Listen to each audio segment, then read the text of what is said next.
Hi foodie, welcome to my kitchen. This is Man and today I am going to make Matar chaat, Indian street food. Now let's have a look. For making this you just take 1 cup of boiled green pea, green chili, tamarind chutney. This is roasted cumin seed powder, chopped onion. This is roasted coriander powder. Now add green chili according to your taste. Roasted coriander powder, roasted cumin powder, some tamarind pulp, chopped onion,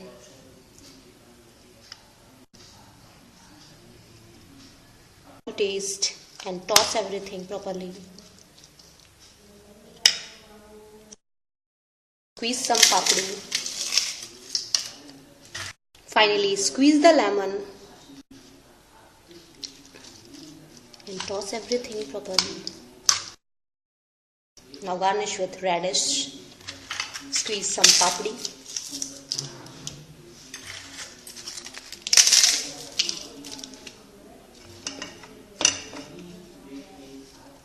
My Matar chaat is ready. Enjoy with your friend and family and do subscribe. It's free.